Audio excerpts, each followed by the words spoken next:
स्वागत है आप सभी का NFA नेट क्लास में। आज हम कंप्यूटर साइंस एंड एप्लीकेशन के लिए data structure and algorithm subject का PYQs करने वाले हैं, जो कि दिसंबर 2019 का है, जहां पर हम सारे क्वेश्चंस पे डिस्कशन रखेंगे। अपना जो भी थ्योरी है उससे रिलेटेड हम डिस्कस करेंगे।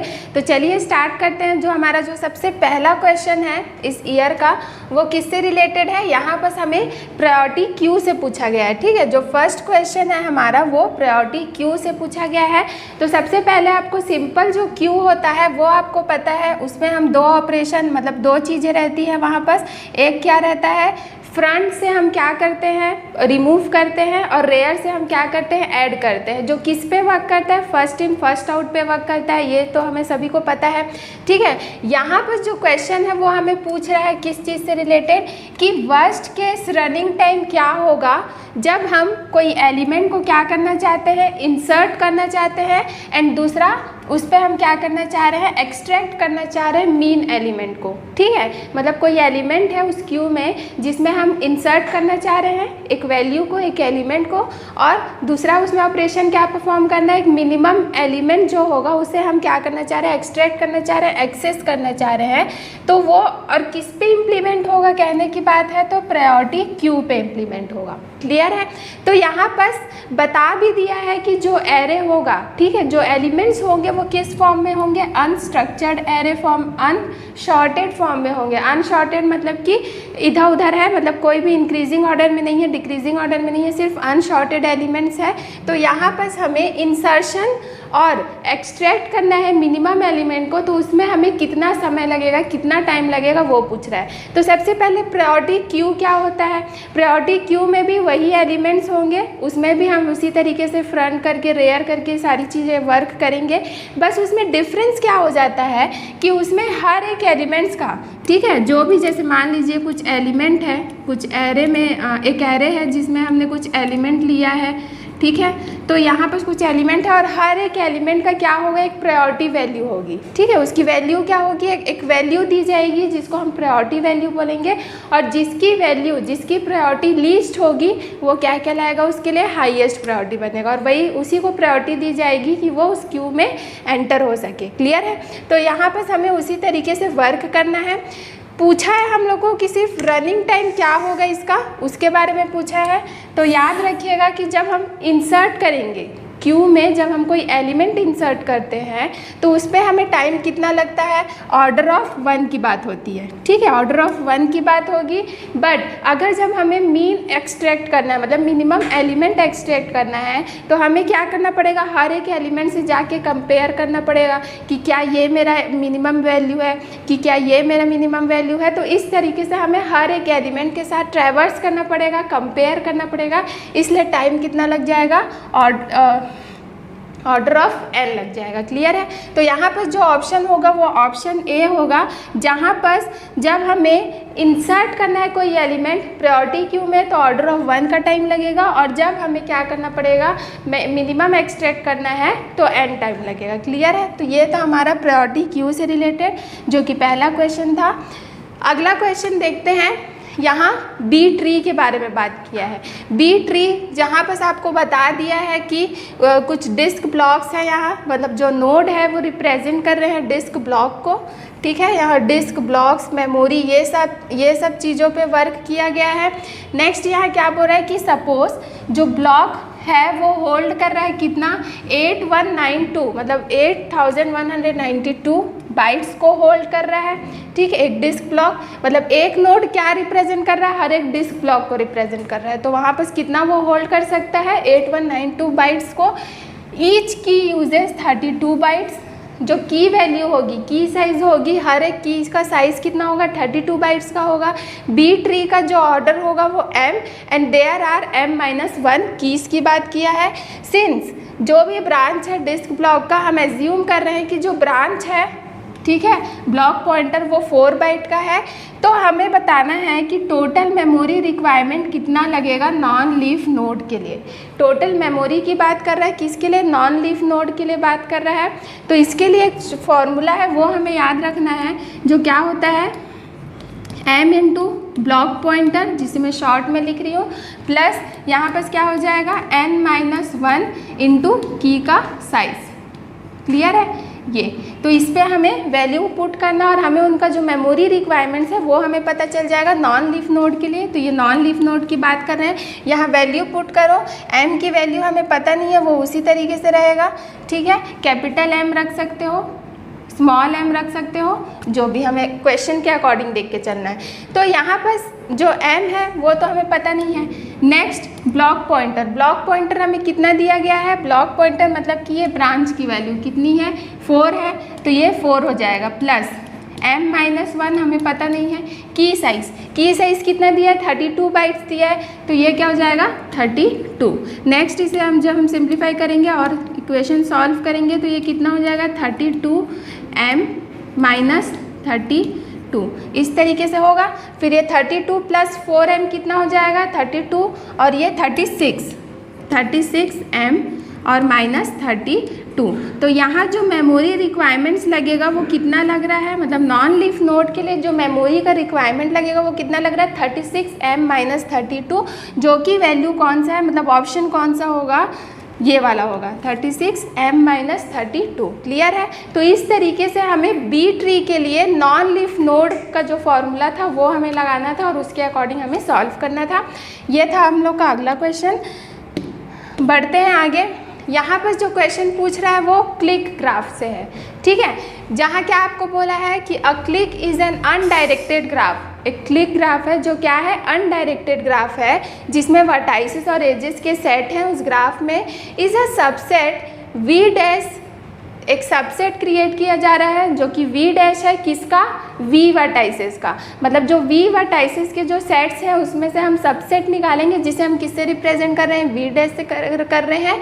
सच डैट, तो वो कैसा होना चाहिए, वो क्लिक ग्राफ कैसा होना चाहिए। ठीक है, वो जो हम सेट्स निकालेंगे, सेट ऑफ सबसेट निकालेंगे उस वर्टाइसेस का वी डैश में, तो वो कैसा होना चाहिए, उसके लिए आपको ऑप्शन दिया है। तो सबसे पहले हम लोग को क्लिक ग्राफ होता क्या है वो पता होना चाहिए। ठीक है, उसका एक फॉर्मल डेफिनेशन है, वो हम देखते हैं, फिर इसी को हम क्लियर आउट करेंगे एक एग्जाम्पल से, जो और ईजिली समझ में आ जाएगा, आप लोगों को क्लियर हो जाएगा। तो यहाँ बस देखिए, a clique is an undirected graph, G equals to VE, मतलब एक क्लिक क्या है, एक अनडायरेक्टेड ग्राफ है जिसमें क्या बताया जा रहा है, G VE मतलब वर्टाइसेस और एजेस के सेट हैं। इज़ अ सबसेट, जो क्या है, V डैश क्या है, सबसेट है उस पूरे V वर्टाइसेस का, मतलब कुछ वर्टाइसेस V डैश में आ जाएंगे तो वो सबसेट कहलाएंगे। Such that each pair of vertices in V dash, V dash में जो भी पेयर ऑफ वर्टाइसेस हम लेके आएंगे वो कैसे होने चाहिए, कनेक्टेड बाय एन एज, किसी न किसी एज से कनेक्टेड होने चाहिए। क्लियर है? तो यहाँ हम एक एग्जांपल लेते हैं ग्राफ के थ्रू, जैसे कि ये हमारा एक ग्राफ है। ठीक है, ये तो ये मैं ऐसे पॉइंट दे देती हूँ, A B C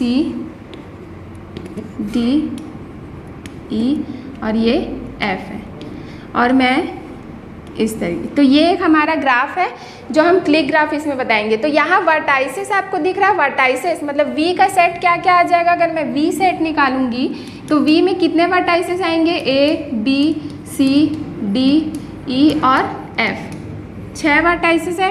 क्लियर? अब हमें क्या निकालना है, हम ऐसे पेयर ऑफ वर्टाइसेस का सबसेट क्रिएट करेंगे, वी डैश मतलब कि इन सभी वर्टाइसेस के सबसेट हम क्रिएट करने वाले हैं, मतलब कुछ वर्टेक्स क्या आने वाले हैं, वी डैश में आने वाले हैं। तो उन पेयर ऑफ वर्टेक्स को रखना है जो किससे कनेक्टेड हो, किसी एज के थ्रू कनेक्टेड हो, डायरेक्टली कनेक्टेड हो बोल सकते हैं, एडजेसेंट होने चाहिए, वो हम बोलेंगे। उन वर्टेक्स को हम उस वी डैश में लेके आएंगे। जैसे मान लीजिए अगर मैं बोलूँ कि मैं A को लेके आ रही हूँ, A, ठीक है, तो A देखिए, A क्या है, B से भी कनेक्टेड है डायरेक्टली, E से भी कनेक्ट है और D से भी कनेक्ट है, लेकिन क्या वो F और C से कनेक्टेड है, नहीं है, इतने से कनेक्टेड है। तो आ गया हम लोग का V डैश इसमें, मतलब वो डायरेक्टली कनेक्टेड होने चाहिए। ठीक है, नेक्स्ट हम B को देखते हैं, तो B किससे कनेक्टेड है, D से कनेक्टेड है, A से कनेक्टेड है और E से कनेक्टेड है, तो D भी आ जाएगा। क्लियर है? तो यहाँ पर हमने जो एक हमें क्लिक ग्राफ बताना है, ठीक है। जो वर्टेक्स क्या हो, डिफरेंट पेयर ऑफ वर्टेक्स क्या होने चाहिए, कनेक्टेड होने चाहिए। तो अगर मैं इतने को लूँगी, मतलब मान लीजिए मैं सिर्फ इतना ग्राफ को लेती हूँ, ठीक है, इतने सबसेट को लेती हूँ, मतलब सबसेट में क्या आ जाएगा, एक तो ए बी आएगा, ये बी था, फिर एक हम डी ले लेते हैं और एक ई ले लेते हैं। अब देखिए यहाँ पर सारे जितने भी मैंने सबसेट निकाले हैं वर्टेक्स के, वो सभी एक दूसरे से कनेक्टेड है। ए भी कनेक्ट है, ई से भी कनेक्ट है, बी से भी कनेक्ट है और डी से भी कनेक्ट है। उसी तरीके से बी भी ए से कनेक्ट है, डी से कनेक्ट है, ई से कनेक्ट है, फिर डी भी क्या है, इन तीनों से कनेक्ट है और ई भी इन तीनों से कनेक्ट है। मतलब हम लोग का जो एक क्लिक ग्राफ बना, ठीक है, वो कैसा वाला बना, इस तरीके से है ये, ठीक, इस तरीके से कनेक्टेड है ए बी डी और ई, ठीक है। ये एक हो गया हम लोग का क्लिक ग्राफ। अगर मैं वही बोलूँ कि मैं लेना चाहती हूँ, मैं एक और वर्टेक्स सेट बनाती हूँ जिसमें मैं लेना चाह रही हूँ बी सी ई और एफ को लेना चाह रही हूँ, बी सी ई और एफ। तो यहाँ पर देखिए ये तो हमारा था क्लिक ग्राफ, ये क्लियर है, ये सेट ऑफ वर्टेक्स हमें मिला क्योंकि वहाँ पर सारे डिस्टिंक्ट वर्टेक्स क्या है, कनेक्टेड है, ठीक है। यहाँ पर देखिए क्या हो रहा है, क्या B कनेक्टेड है, B C से कनेक्ट है, F से नहीं है, पर E से कनेक्ट है। तो ये ग्राफ A वाला वर्टेक्स वहाँ नहीं, मतलब B वाला नहीं जाएगा। फिर उसी तरीके से C भी B से कनेक्ट है, F से कनेक्ट है, E से नहीं है कनेक्ट, ठीक है। तो ये क्या हो जाएगा, हमारा ये जो पोर्शन है वो क्लिक ग्राफ नहीं कहलाएगा, मतलब ये सेट नहीं आने वाला है। लेकिन अगर मैं यहीं पर बोल दूँ कि मैं ये वाला ग्राफ ले रही हूँ, ये A बी और ई, इस तरीके से अगर मैं ग्राफ ले रही हूँ तो ये भी वर्टेक्स जो सबसेट निकलेगा, मतलब वी डैश का जितने भी सेट इसमें आएंगे, क्या क्या आ जाएंगे, ए आएगा, बी आएगा और ई आएगा, क्लियर है। तो ये भी क्या होंगे, क्लिक ग्राफ होंगे, क्योंकि ए बी से भी कनेक्ट है, ई से भी कनेक्ट है, उसी तरीके से बी भी सभी से कनेक्ट है और ई भी सभी से कनेक्ट है। तो यहाँ पर आपको समझ में आ रहा होगा कि क्लिक ग्राफ हम किसे कह रहे हैं, जहाँ सारे वर्टेक्स एक दूसरे से कनेक्ट हुए डायरेक्टली एज के थ्रू, उसे हम क्या कह रहे हैं, उस ग्राफ को हम लोग क्या कह रहे हैं, क्लिक ग्राफ कह रहे हैं। उनमें जो वर्टेक्स आ रहे हैं, सबसेट आ रहे हैं मेन वर्टेक्स के सेट से, वही जो सबसेट होंगे वर्टाइसेस के, वो क्या कहलाते हैं, क्लिक ग्राफ कहलाते हैं। तो यहाँ पर हमको समझ में आया कि क्या हमें किस टाइप के ग्राफ को लेना है, जो कनेक्टेड हो, डायरेक्टली कनेक्टेड हो किसी और वर्टेक्स से। तो ऑप्शंस हम चलते हैं, ये आपको क्लियर हो गया होगा। ऑप्शंस में हम देखते हैं, पहला बोल रहा है if U V belongs to E then U belongs to V dash and V belongs to V dash की बात कर रहा है। तो यहाँ बस याद रखिएगा, हमने देखा जो थर्ड ऑप्शन है, उसी तरीके से यहाँ फर्स्ट में उन्होंने क्या बोला, एंड की बात किया, सेकंड में और की बात किया। थर्ड यहाँ पर आप देखिए क्या बोल रहा है, each pair of vertices in V dash is connected by an edges. जो भी पेयर ऑफ वर्टाइसेस हैं वी डैश में, जो हमने सबसेट निकाला था, वो कनेक्टेड है किसी न किसी एज के थ्रू। तो उसी को ही हम क्या कर रहे थे, सबसेट में डाल रहे थे। तो ये ऑप्शन क्या होने वाला है, हम लोग का सही होने वाला है, ठीक है। और यहाँ क्या बोल रहा है, all pair of vertices in V dash are not connected. Not connected की बात कर दी, इसलिए क्या हो जाएगा, एलिमिनेट हो जाएगा। तो आंसर क्या आने वाला है, थर्ड ऑप्शन, जो कि क्या होगा, कनेक्टेड बाय एन एज होना चाहिए। जो भी हम वर्टाइसेस सबसेट वाले वर्टाइसेस सेट में जो निकालेंगे, उसमें सारे वर्टेक्स क्या होने चाहिए, कनेक्टेड होने चाहिए, वो उसकी बात कर रहा है। नेक्स्ट हम चलते हैं, अगला जो क्वेश्चन है वो वेट से रिलेटेड, मतलब जो क्वेश्चन है वो किससे रिलेटेड है, मल्टी लेयर परसेप्ट्रॉन से रिलेटेड है, क्लियर है। मल्टी लेयर परसेप्ट्रॉन जहाँ पर बोल रहा है कि जो वेट आई जे है, जो वो क्या रिप्रेजेंट कर रहा है, वेट को रिप्रेजेंट कर रहा है नोड आई के लिए, कौन से लेयर पे, के लेयर पे। एंड जो नोड जे है वो किस लेयर पे वर्क कर रहा है, k-1 लेयर पे वर्क कर रहा है। तो द वेट अपडेशन, तो यहाँ हमें क्या पूछा गया है कि जो वेट का अपडेशन होगा वो किसके अकॉर्डिंग होगा, कैसे होगा, वो हमें बताना है। जहाँ आपको बता दिया अल्फ़ा किसको रिप्रेजेंट कर रहा है, लर्निंग रेट को, और जो ई है वो किसको रिप्रेजेंट कर रहा है, एरर रेट को रिप्रेजेंट कर रहा है। तो वेट अपडेशन कैसे होगा वो हमें पूछ रहा है यहाँ पर। तो इसका आंसर क्या आने वाला है कि जो वेट एट लेयर के लेयर पे जो आई नोड था और k-1 लेयर पे जो j नोड था, ठीक है, उसमें t+1 उसका जो अपडेशन होगा वो कैसे निकलेगा, उसका तो वो कैसे निकलेगा, माइनस जो वेट होगा उस नोड का, ठीक है, माइनस करेंगे हम लोग किससे, अल्फ़ा से, मतलब कि लर्निंग रेट से माइनस करने वाले हैं। और जो ये क्या है, ये डेल है, जिसमें जो भी एरर होगा उसको हम डिवाइड करेंगे उस वेट से। मतलब यहाँ जो अल्फ़ा की वैल्यू होगी वो कैसी होनी चाहिए, 0 से ग्रेटर होना चाहिए लेकिन 1 से लेस होना चाहिए, मतलब इक्वल या फिर लेस होना चाहिए। वैसे 0 से ग्रेटर या फिर इक्वल होना चाहिए। तो इसका आंसर क्या आने वाला है, वेट अपडेशन के लिए बी ऑप्शन आने वाला है। अगले क्वेश्चन की तरफ बढ़ते हैं, जहाँ पर आपको पूछ रहा है एक asymptotic upper and lower bound की वैल्यू दी है टी ऑफ एन करके, ठीक है, जहाँ पर constant for n is less than equal to 2 लेना है हम लोग को। n is less than equal to 2 होना चाहिए। अब देखिए यहाँ पर हमें किससे रिलेटेड पूछा है, तो मैं आपको बता दूँ, ये जो सॉल्व होने वाला है वो मास्टर मेथड से सॉल्व होने वाला। मास्टर मेथड में हमने जो 3 केस दिए थे उसके अकॉर्डिंग हम लोग सॉल्व करेंगे। लेकिन उससे पहले आप देख रहे होंगे कि यहाँ जो इक्वेशन दिया है आपको, ये वाला, ठीक है, एक्सप्रेशन जो दिया है T of N equals to 4t, ये जो है वो रूट की बात कर रहा है, रूट n प्लस लॉग का स्क्वायर और n है। क्लियर है। तो यहाँ पर पहले हम इस इक्वेशन को किसके फॉर्म में लेके आएंगे, मास्टर मेथड के फॉर्म में लेके आएंगे। मास्टर मेथड का फॉर्म क्या होता है, तो टी ऑफ एन जो रहता है उसमें ए टी की बात होती है, एन अपॉन बी, उसके बाद फिर प्लस थीटा, क्या होगा, थीटा के बाद एन का पावर के और लॉग का पावर पी एन, इस तरीके से होता है। तो सबसे पहले हमें इस इक्वेशन को इस फॉर्म में लेके आना है। उसके बाद फिर हम मास्टर मेथड, मतलब हम वहाँ a की वैल्यू b की वैल्यू को कंपेयर करेंगे, फिर मास्टर मेथड के थ्रू सॉल्व करेंगे। तो चलिए इसको हम सॉल्व करते हैं। तो यहाँ पर जैसे आप देख रहे हैं मैंने लिख दिया है, तो हम स्टार्ट करते हैं इसको सॉल्व करना। तो देखिए सबसे पहले तो हमें रूट n को हटाना है, ठीक है, उसको अपॉन में लेके आना है। तो हम लोग यहाँ पर इसको सॉल्व करते हैं। तो जैसे कि दिख रहा है हम लोग को, रूट n जो है, n की वैल्यू हम क्या ले लेते हैं, n की वैल्यू हम ले लेते हैं 2 का पावर m ले लेते हैं। क्लियर है। तो अब n की जगह में हम 2 का पावर m रखते हैं। यहाँ क्या हो जाएगा, t 2 का पावर m रहेगा, ये 4t एज इट इज़ रहेगा, ठीक है। ये अब देखिए ये रूट n, मतलब कि n की जगह हमें क्या रखना है, 2 का पावर m रखना है। क्लियर है, ठीक। अब ये 2 का पावर m है, हमें पता है कि हम जब रूट हटाते हैं तो उसको कैसे लिख लेते हैं, हाफ में लिखते हैं, बटे में। तो ये क्या हो जाएगा, 2m/2, इस तरीके से हो जाएगा जब हम रूट हटाएंगे। तो हम बस यहाँ पर उस चीज़ को लिख लेते हैं, ये क्या होगा, 2m/2 होगा, प्लस लॉग स्क्वायर, n की जगह हमें क्या रखना है, 2 का पावर m रखना है। क्लियर है। अब देखिए इसको हम और सिंप्लीफाई कर सकते हैं, लॉग स्क्वायर है तो 2 बार लॉग लिख लो। तो ये कैसे हो जाएगा, लॉग 2 का पावर m इंटू लॉग 2 का पावर m। इसको हम लोग जब सॉल्व, ये एज इट इज़ रहेगा, ये क्या होगा, 4t ब्रैकेट में 2m/2, इस तरीके से, ठीक है। अब इसे हम सॉल्व कर सकते हैं, और जब भी कोई लॉग के साथ, मतलब वैल्यू के साथ कोई पावर में रहता है तो वो आगे आ जाता है सॉल्व होने के बाद।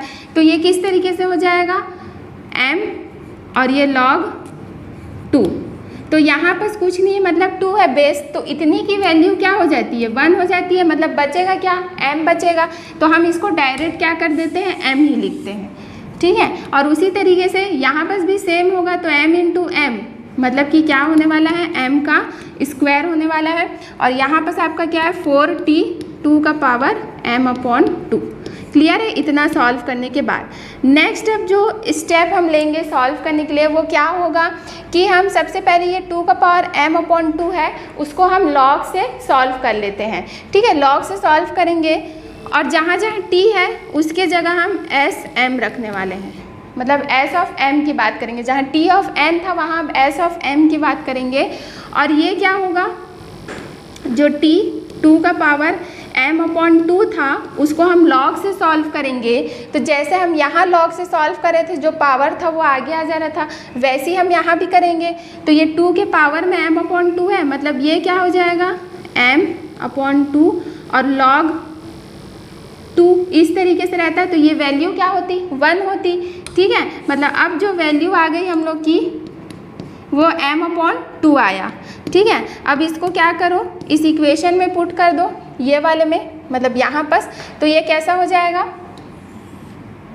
4t, ये हो गया s ऑफ m, ठीक है, 4t, और उसके बाद फिर यहाँ पर हमें क्या लिखना है, m अपॉन t आ जाएगा, ठीक, ब्रैकेट में m अपॉन 2, और फिर क्या आएगा, प्लस m का स्क्वायर होगा, ठीक है। अब देखो ये आ गया हम लोग के मास्टर मेथड के फॉर्म में, जहाँ a की वैल्यू 4 होगी, b की वैल्यू 2 होगी और k की वैल्यू हम जो फाइंड करते हैं वो, ठीक है। तो यहाँ पर सब सॉल्व करते हैं, a की वैल्यू क्या हो गई 4, b की वैल्यू 2 और k की वैल्यू क्या होगी 2, और p की वैल्यू क्या होने वाली है 0, क्योंकि p की वैल्यू यहाँ नहीं दिया है, ठीक है। तो ये हम सॉल्व करते हैं। नेक्स्ट, अब मास्टर मेथड को अप्लाई करो। कैसे अप्लाई करते थे हम लोग, a और b की वैल्यू को कंपेयर करते थे, क्या मतलब a की वैल्यू क्या है और b का पावर k की वैल्यू को हम कंपेयर करते थे। a की वैल्यू 4 है, b की वैल्यू 2 का पावर 2, क्लियर। तो ये क्या होगा, इक्वल हो जाएंगे, इक्वल आने वाला है वैल्यू, ये 4 है, ये भी क्या हो जाएगा 4 हो जाएगा, 2 2 ज़ा 4। तो मतलब कौन सा केस आया, दोनों इक्वल है, जो सेकेंड नंबर का केस है, जहाँ उसके बाद हमें क्या चेक करना है, p की वैल्यू को -1 से कंपेयर करना है। अब p की वैल्यू क्या है, तो p की वैल्यू है 0 और -1, तो p की वैल्यू ग्रेटर देन है किससे, -1 से। तो कौन सा केस लगने वाला है, सेकेंड नंबर का केस, जो कि क्या बोलता है, फर्स्ट नंबर का केस होगा ये, जो क्या बोलता है कि अगर p की वैल्यू ग्रेटर है -1 से, मतलब 0 है, ग्रेटर है -1 से, तो वहाँ हम क्या लेंगे, n का पावर k log का पावर p प्लस 1 और n, इस तरीके से हमें लेना है।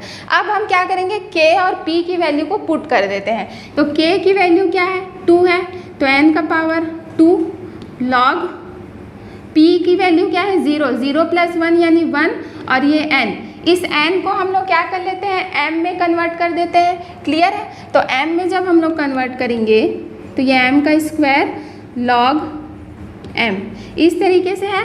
अब m की वैल्यू आपको क्या पुट करना है, log n, m की वैल्यू अब आपको किससे रिप्लेस करनी है, log n से रिप्लेस करना है। तो ये क्या हो जाएगा, log का स्क्वायर n, फिर log m होगा, क्लियर है। तो इस तरीके से आने वाला है आंसर, ठीक है। तो यहाँ पर n लिखना है ना, क्लियर, ये क्या होगा n होगी वैल्यू। तो हमारा जो फाइनल आंसर निकला वो क्या निकला, log स्क्वायर log n की वैल्यू आएगी, ठीक है। यहाँ पर n नहीं आएगा, हम लोग m की जगह तो वैल्यू डाले हैं ना, तो log स्क्वायर log m आने वाला है। तो हम ऑप्शन में देखते हैं कि कौन सा वैल्यू है, जैसा कि ऑप्शन जो है हम लोग का ये log का स्क्वायर n log n आने वाला है, ठीक है। तो ऑप्शन नंबर क्या आने वाला है, सी आने वाला है। तो पहले हमने क्या किया, इसको मास्टर मेथड का जो फंक्शन था, जो मेन इक्वेशन था, उस पर पहले हमने लेके आया, ठीक है, क्योंकि यहाँ रूट n दिया था। उसके बाद फिर हमने केस पे चेक किया, कंपेयर किया, उसके बाद फिर केस लिया। तो ये जो क्वेश्चंस थे वो हम लोग के थे दिसंबर 2019 के। तो आई होप आपको आज के जितने भी क्वेश्चंस थे वो क्लियर हुए होंगे। तो और भी इसी तरीके की वीडियो देखने के लिए हमारे चैनल को सब्सक्राइब ज़रूर करें, और आज का वीडियो अगर आपको पसंद आया होगा तो लाइक, शेयर और कमेंट करना ना भूलें। शुक्रिया।